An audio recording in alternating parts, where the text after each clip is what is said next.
Hey, what's going on, cruise fans? It's Tanner with Cruzely.com, and today we're going to be talking about Carnival cruises.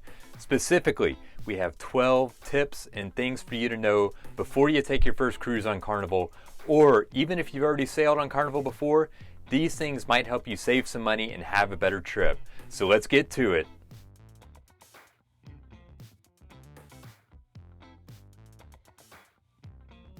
Our first tip is for those people who hate standing in lines. Check out a little something that Carnival offers called Faster to the Fun.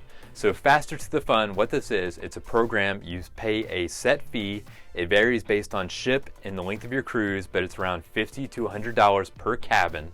And what this does, it gives you priority access.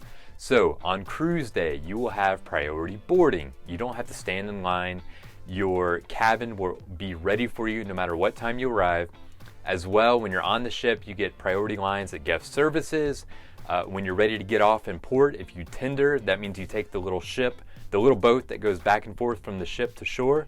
You can get priority tendering. You can also get priority disembarkation when it's time to head home. So if you're the sort of person who doesn't like standing in lines, then this is made specifically for you. Check it out. It's limited access. They only have a certain number of spots per cruise, but if you're lucky enough to get a hold of one of these, then it's a great opportunity that will save you a lot of time on your cruise. Now, our next tip on Carnival is going to save you some money if you're the sort of person who is an investor. A lot of people don't realize it, but if you invest in Carnival and you have at least 100 shares, then you can get an onboard credit just for being a stockholder. So what you do, you have your 100 shares and you fill out a form. If you have a cruise that is 6 days or fewer, you'll get a $50 onboard credit to your stateroom that you can spend on anything from drinks to specialty restaurants to excursions. If you have a longer cruise, you get even more money. So 7 to 13 days, you'll get $100 in onboard credit. And if you're sailing a trip that is at least 14 days, then you'll get $250 onboard credit. It doesn't cost you anything. All you have to do is fill out a form and show proof that you own at least 100 shares of Carnival Cruise Lines. So if you've sailed Carnival before, then you know that they have something called staggered check-in. So some cruise lines have a big wide open window, say from noon to 4 p.m., and you just show up and board whenever you want. Carnival does things a little bit differently in that you are assigned a 30-minute boarding window. This is to help spread people across the entire boarding time, so there's not a big mass of people right at the start. Even so, a lot of people are excited to get on board as soon as they can, so they sign up for the earliest boarding windows. Our suggestion is to sign up for one of the later boarding windows, and what we like, so few people seem to sign up for these that when you arrive at the port, there's no big lines, there's no big crowds. It's easy just to walk right up, get checked in, and board without all the headaches and fighting through all the crowds and traffic to get to the ship. It's a lot more relaxing than if you try to board really early. So sign up for that later boarding window when it's time to select your staggered check-in spot. Now, our next tip when you're sailing Carnival can actually save you probably 30 to 40 bucks. Carnival is one of the few cruise lines that allows you to bring on non-alcoholic beverages. They allow each person to bring on 12 cartons or cans. No bottles are allowed, but you can bring on cans or cartons. So if you're a soda drinker, sodas on the ship are $2 to $3 a pop. You can bring on a 12-pack of Coke or a 12-pack of Diet Coke. You can also bring on pretty much anything under the sun that is non-alcoholic. If you have a kid or maybe you just like milk, you can bring on milk. All of these things you can bring on for free. Take advantage, because once you're on the ship, these things cost a couple of bucks a pop. So you can really save some money by bringing on your 12 cans or cartons ahead of time.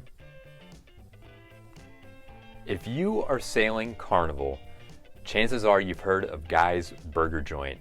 We've sailed a ton of Carnival cruises. One of our first spots that we hit and one of the last spots that we hit is Guy's Burger Joint. I don't know what it is about it. The burgers are just fantastic. Here's the thing with Guy's. They're changing things a little bit, but on most ships right now, Guy's is only open from noon to 6. So at lunchtime, it gets really crowded. In fact, the lines can just stretch around. It can be, you'll say, man, I don't want to wait in this line. Here's the good news. It's open till 6, so you can actually stop and get an early dinner if you want. And a lot of people don't do this. So the later in the afternoon it gets, the shorter the line gets. So if you want that guy's burger, go ahead, eat an early dinner. Worst comes to worst, it can be your first dinner. I mean, the food's free. You can have a second dinner later on, but hit up guys or later in the afternoon, and that way you don't have to stand in the long lines that you'll see right at lunch when Guys opens. Now, earlier we talked about how you can bring soda and non-alcoholic drinks on. That includes water, but Carnival doesn't allow you to bring on bottles. So finding a can or a carton of water is a little bit tricky. What we like to do when we sail is actually just go ahead to the Carnival fun shops and order a case of water and water bottles that can be delivered to your stateroom. So Carnival sells 12 packs of water for about $5.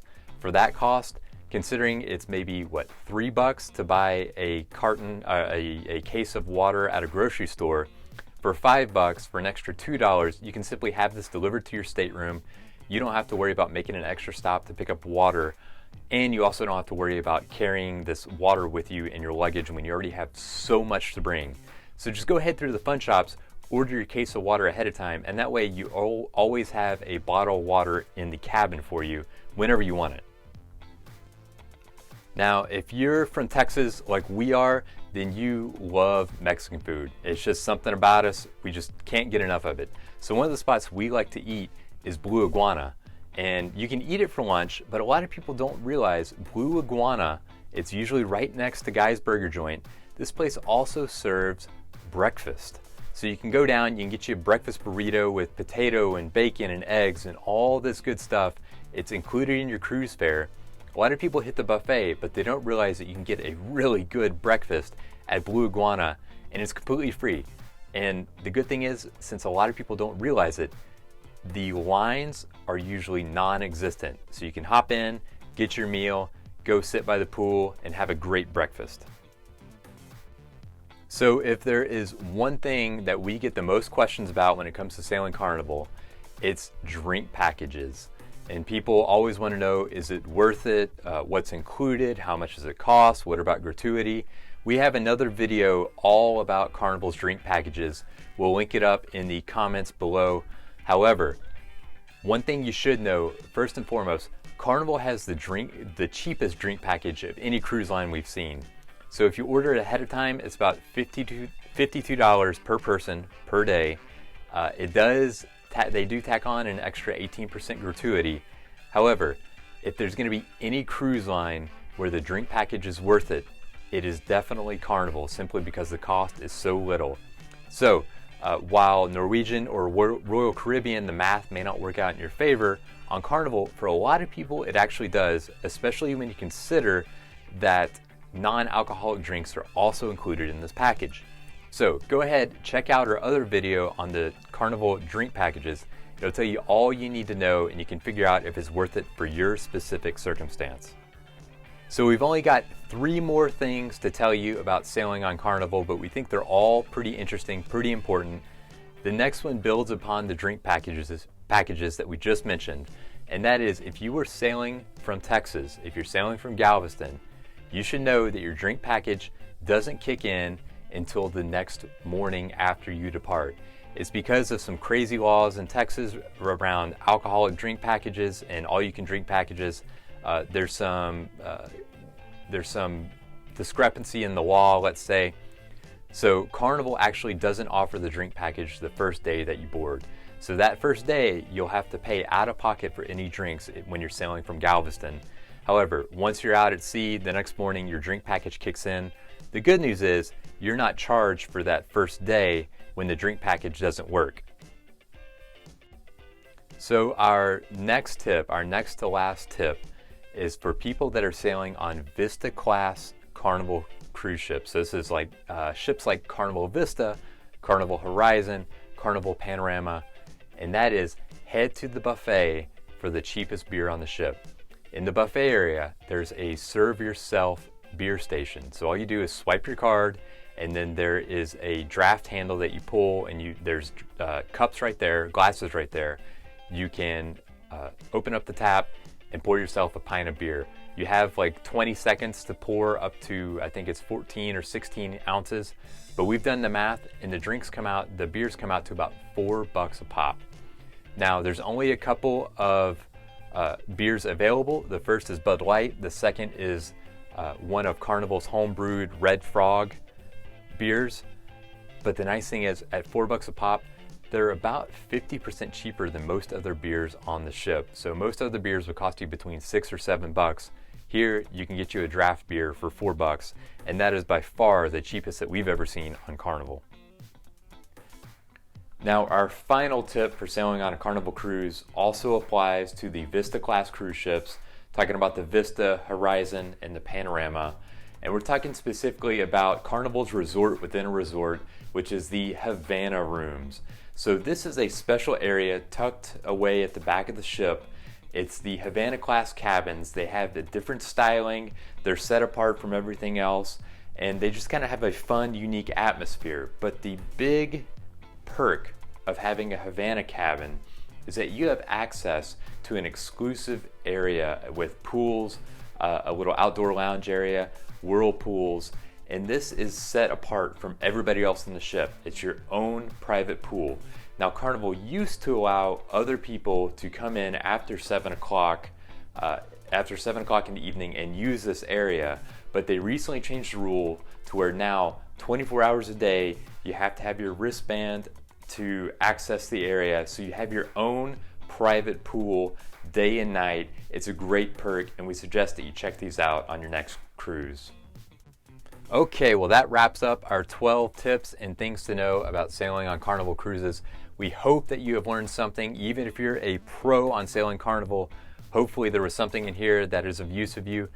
If you have never sailed Carnival, we think you've probably got some better knowledge than 95% of the people that are sailing now. So we have a few links in the comments of here with things that we mentioned in the video as well. Be sure to like and subscribe and have fun on your next Carnival cruise. Happy cruising.